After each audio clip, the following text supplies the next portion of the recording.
guys, welcome on into Drinks with Binks. I'm Julie Stewart-Binks. Now, we're shooting this show on Wednesday, November 4th in the afternoon, meaning that last night we were watching the election, trying to figure out who is going to be the next president of the United States. And currently at this moment, we do not know who the next president is going to be. We do not know if we will know this today, tomorrow, or sometime during this week. It has been a long night.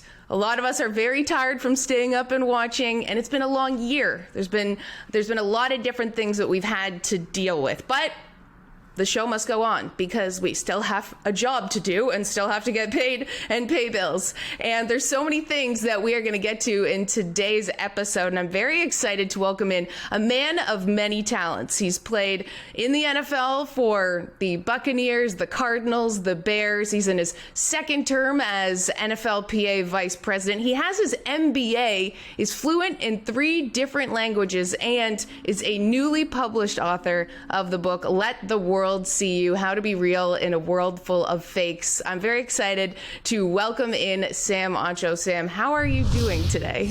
I'm great, Julie. How are you? I'm a little tired. Thank you. You know, no one ever asked me how I'm doing, and it's a very long-winded answer, I would say. But yeah, I think today's a little bit of a weird one because I think the whole world is sort of just, and by world I mean the United States, pretty much is on edge, just trying to figure out, you know, what is our future at this point? Like, what's sort of the last 24 hours been like for you? What have the text conversations with your friends and family been like? Yeah, it's been interesting because, like you said, nobody knows. We don't know who our next president's going to be at the moment. We don't know what the future holds. So the last 24 hours for me has been, I mean, definitely there's been a little bit of anxiety, right? What's going to happen and who's going to win and all these things. And so it's an interesting time in America and the world, but like you said, the show must go on. Yeah, no, and there's a lot of things we can get to, and I know that we all try hard not to be divisive, but at the same time, our country is very divided right now. And I'm a Canadian. I don't know if you know that. You wouldn't know that. You have just met me just 5 minutes ago. But yeah, I'm a Canadian here. And so a lot of my friends and family have just been kind of surprised, really, that it has been this close just based on what we've seen this year in the country. You know, we've been going through a pandemic that has over 220,000 people dead. We have seen immense racial divisions. It's almost kind of makes me sad about what people are okay with as like a baseline. I don't know. How do you feel? Yeah, absolutely. I mean, it's definitely been, even when it comes to the pandemic, to race relations, to just the divisiveness, everything going on in America,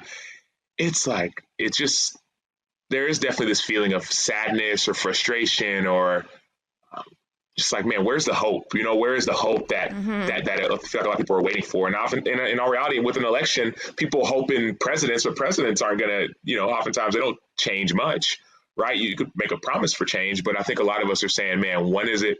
You know, this has been a tough year, and hopefully things will start getting better. Right. And I definitely want to get to your book and everything that you've been up to. But just on that same topic, we talk about sort of the race relations in the United States. And your brother, Emmanuel Acho, he is sort of really taken the spotlight in his series, Uncomfortable Conversations with a Black Man. And what is sort of, you know, from your perspective, what have you thought about what he's done? And would you ever sort of have these kinds of conversations? Yeah, it's been great to see what he's done during this time with the Uncomfortable Conversations. And I think it's been huge, right? Bringing people to the table of different races, different religions, and saying, hey, let's have a conversation, an uncomfortable conversation. One of the cool things I've been able to do specifically since I've been in Chicago is bring people to the table to help address some of you look at systemic racism and some of the different biases we see. I got some friends, some pro athletes together in Chicago. We raised some money and we saw the place on the west side that was a food desert. So there was 2 grocery stores and 17 liquor stores, and we bought up a liquor store and turned it into a food mart. So that was like our way of saying, hey, this is one way to address some of these injustices, right? You see so much going on, you ask yourself, what can I do? And so Emmanuel's been awesome with the Uncomfortable Conversations. For me, it's been going in the community and seeing and doing and talking and listening and working.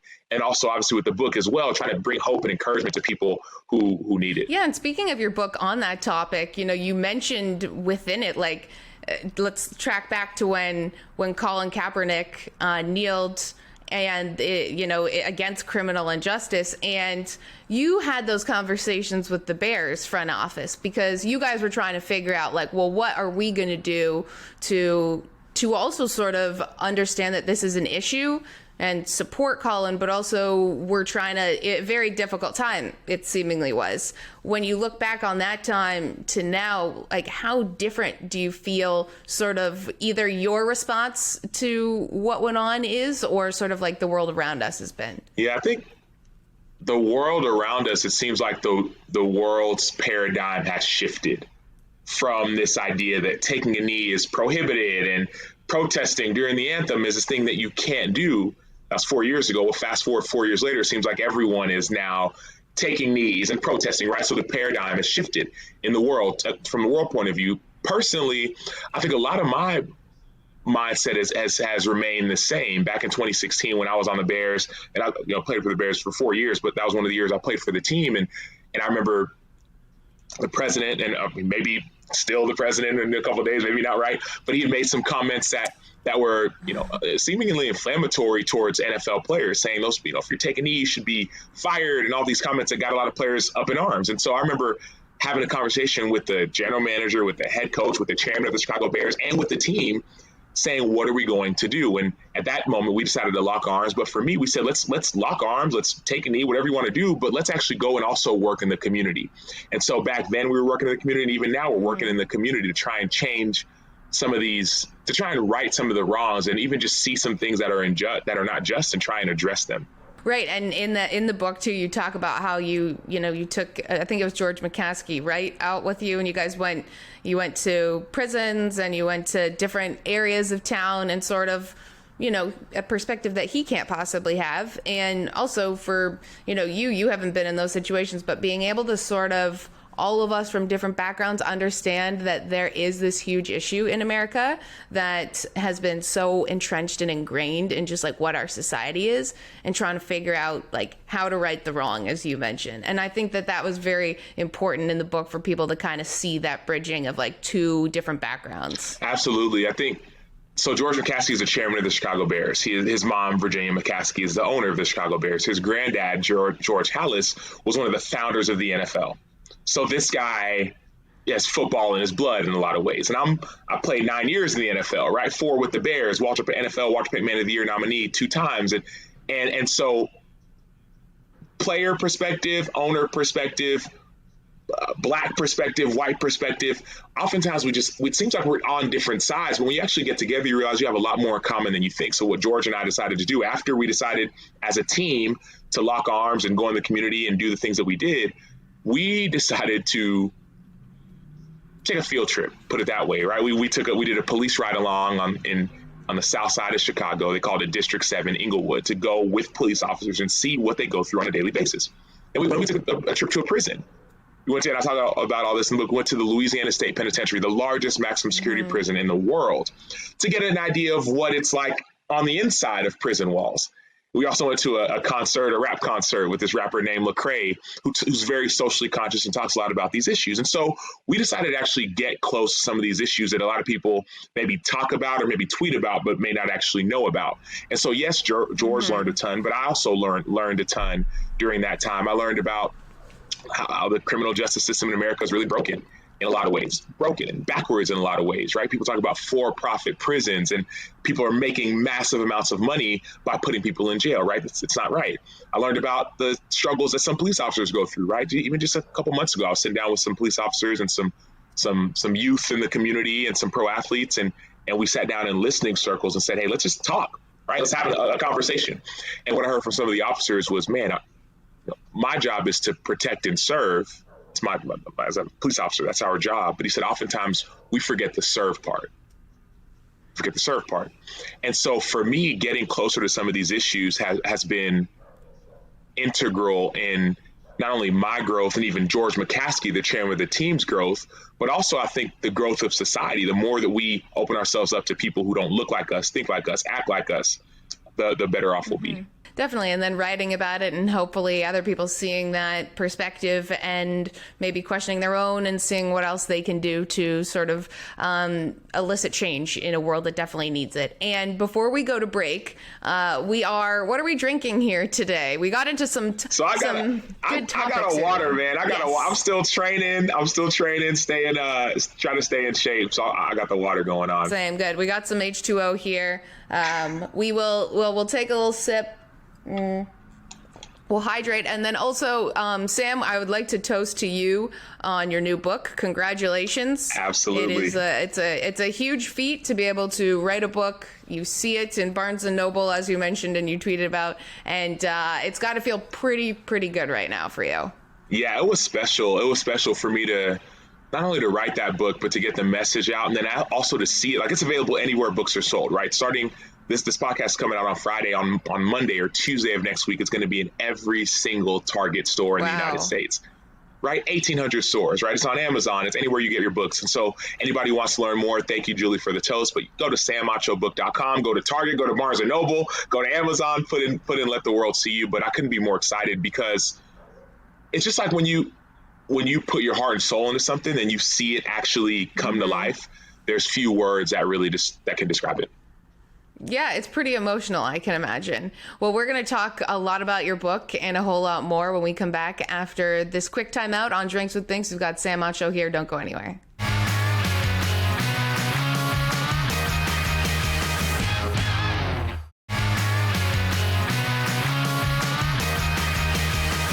Hey guys, welcome back to Drinks with Binks. I'm JSB. We've got Sam Acho here, NFL player and author of the book Let the World See You. And Sam, in this book, you talked so much about metaphorically taking off the mask and really being yourself. What excites you most about what people can read about you? What gives me the most hope about this book, about people getting this book, is that people might hear it and say, oh, he's an NFL player, so it's a football book. It's not a football book by any stretch of the imagination. But what excites me most is that I think and I hope and I pray that when people pick up this book and read it or listen to the audiobook or any way they digest it, I just hope that their life would be changed by the book. For me, writing this book, it was like my heart on the page. Like it was like therapy for me in a lot of ways, talking about emotions and hiding and the figurative masks that we wear and we wear them all the time. And so my hope is that I believe anybody who picks up this book, I think they'll understand better how to deal with their fear, anxiety, sadness, anger, like we talked about. They'll get a better understanding, better feel for that. But also my hope and prayer is that it'll give them hope, right? I want them to have hope that there is a better way, right? We don't have to stay down in the dumps, and we can find a new way. We can let the world see us. We can be authentic and be real and talk about times when we are sad or angry or confused or afraid, and also times where we're happy and excited and things that make us really bring us a lot of joy. And so I think that anybody who reads this book will be able to get a better grasp of their emotions. I'm sure so many people out there, too, have so many different layers of masks that they wear, especially with social media and the persona that we want other people to see us as, and then the one that we have. And I think sometimes people struggle with even understanding what mask they're wearing because sometimes they don't even know who they are themselves. And I found it interesting in your book when you discussed, a locker room has a lot of different types of people in it. We spoke with Damian Woody about that too, just the diversity in beliefs and backgrounds and how everyone approaches different situations. You talk about moments where crying in front of your teammates, crying in front of your coaches. What do we on the outside not understand about what the type of toxic masculinity there is within a locker room that's sort of like very prevalent amongst like sports? You would think that NFL locker rooms or even businesses or organizations or bars, wherever you're at, you would think that these places, you think it's impossible to hide, right? I'm around these guys every day, whether it's work, whether it's whatever. But it is so easy to put on these masks of, you talk about it, whether it's masculinity, right? I got it all together. I'm the man. I got all the answers, right? Or the mask of popularity is not the right word, but the mask like, yeah, I'm the fame, like this fame, and I got it, and I'm wearing it, and this is me. And a lot of us are trying to deal with whether you're in sports or in business or even at home, right? The mess that whether you're a mom, you gotta be a mom and say, well, I got all the answers and my kids are, we deal with so much. There's so much weight and so much pressure. We talked about social media at the beginning, right? What mask am I even wearing? So many of us deal with just this issue of hiding. We're not being real. And in an NFL locker room specifically, I experienced it firsthand of seeing guys who I know you're going through stuff. I know you are, but you're trying to act like you have it all together. You don't. I don't. No, but we're all beautiful and we're all broken at the end of the day. Nobody's perfect. And so when I got a chance to see you talk about the story of me actually being real in front of my teammates, I was second or third practice of my 8th year in the NFL. We're in training camp and I just had a lot going on. We talked earlier about just the kind of sometimes feeling this anger or sadness. I had a lot going on. I remember sitting down in the locker room and we had just finished a conditioning test. So we ran about 1,500-yard sprints. Everybody finished it up and they went inside, took their showers and went to go get some food. And I just sat there. There's a lot going on. And one of my teammates had walked in and he saw me. He said, "Hey, Acho, are you good?" And usually I'd be like, yeah, I'm tired, right? It's been a long day or something, make something up. But I wasn't doing good. And I told him, I said, you know what? I'm not doing okay. I'm not. I was honest. I was real. I was authentic. And he looked at me and he said, "Hey, man, whatever's going on, you got to let it out. Got to let it out. You can't keep it in." And I looked at him because it was one of those moments where it's like, man, you're about to see a side of me you haven't seen before. I didn't know what was going to come out. And he said, "Let it out." And all of a sudden I started crying, right? Because I'm feeling this weight, this pressure, trying to be perfect and knowing that I'm not, knowing that I can't be, but trying to have all the answers. Just signed this multi-year, multi-million-dollar contract. I'm on the field trying to dominate and do my thing. And I'm like, I can't, it's a lot. Just a lot. Stuff going on everywhere. It's a lot. And one of my other teammates had walked in as all this happens and he saw me. And the night before I was doing some journaling, some writing and listening to some music and the guy walks in the locker room and he sees me and immediately goes to the locker room playlist and changes the playlist from whatever was blaring, whether it was country music or rap music, whatever was going on, to like worship music. Some of the same songs I was listening to the night before about God's love for me and about like this deal of like, hey, you don't have to be perfect, right? And all of a sudden I start crying even more. And he looks at me and he says, "Hey, Sam, it's really good to see you. It's really good to see you." He didn't look at me and shun me or laugh at me or hate on me. He said, "Man, it's good to see you. I've been there before. Let it out." Wow. Yeah. Oh, that's just got to be such a great moment to have your teammates really embrace you when they are seeing you kind of in a moment that is very vulnerable, right? And a locker room is not necessarily conducive to people feeling that way. So that is a good sign in the right direction of understanding the cohesiveness that can exist when people are able and feel comfortable to be themselves. We have a whole lot more with Sam on Drinks with Binks. Don't go anywhere, guys.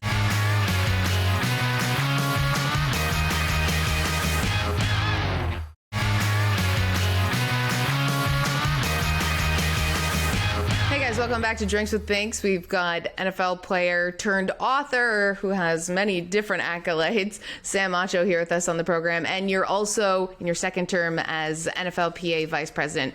It would be remiss not to ask you about the news this week with Antonio Brown being reinstated in the NFL. He has had problematic behavior and is currently with a pending civil lawsuit with sexual assault and rape to his case. How do you sort of view situations and scenarios like this? Yeah, I was really surprised to see that he got signed. He's back with Tampa Bay now. Funny enough, that's a team I played with last year. I was surprised. He's been suspended the last 8 games, and finally he got reinstated to the NFL. But just because you're reinstated doesn't mean you're required to be signed. Now, Bruce Arians, who is a head coach of the Tampa Bay Buccaneers,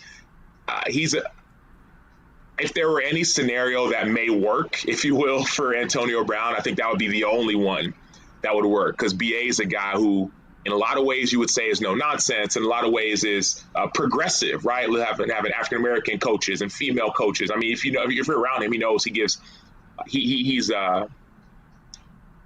people an opportunity for redemption, if you will. But I was a little bit surprised also because BA had said, "Hey, we don't want him. He's not a good fit initially, months before." And obviously with some injuries and all the things, sometimes you take a chance. And I think you saw the chance that the New England Patriots took a couple months ago, and it didn't work out so well. And so I'm interested to see what happens. Obviously, being on NFLPA, one of the vice president of NFLPA, it's always interesting to see, like, how do you, obviously I don't make these decisions, right? That's more of a Roger Goodell or whatever, but where does the brand of the NFL versus the talent of the player, like how does that balance?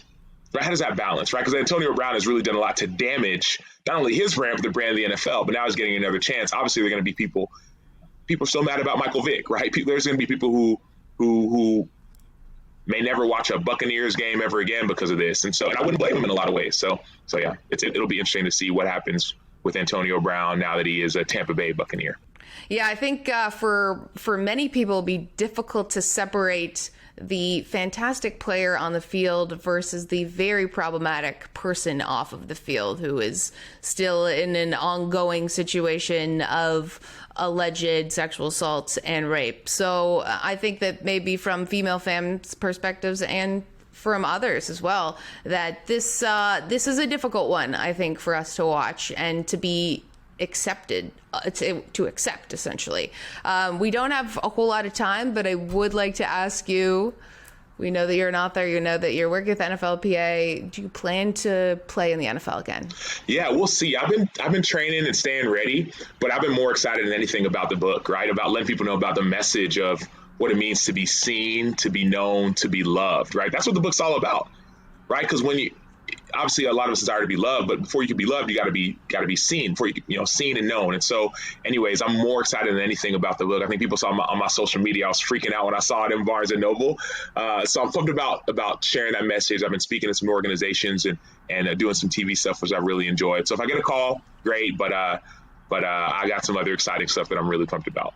Well, you've already done so many different things, so I can only imagine what things you are excited about and what else you will be doing beyond the football field. We've got to take a final time out on the program, but we'll have more with Sam Acho on Drinks with Binks. Don't go anywhere.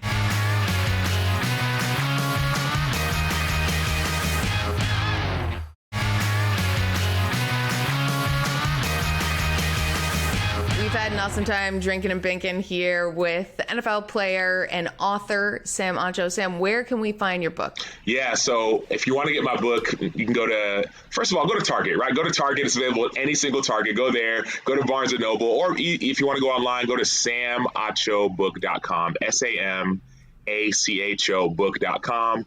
You can get it there. Also Amazon, type in Let the World See You. And if you want to follow me on social media, I'm at the Sam Acho, TheSamAcho. So, man, Julie, I really enjoyed this. I'm excited for y'all to check out this book. I love this conversation. And thanks for even some of the questions, too. I really appreciated those. Oh, well, Sam, thank you so much. It's been a pleasure talking with you. And I have your book here that I've been reading, and it's great timing for everyone in the holiday season to be able to pick it up just in time to be able to give it to someone else so that perhaps they can see the world through not wearing a mask, of course, metaphorically, because we want you guys to still wear your masks because we're still dealing with a pandemic. Guys, you can follow all of our Fubo social on Twitter, Instagram, YouTube. We've got podcasts, shows, clips, the whole thing, because as we said before, the show must go on.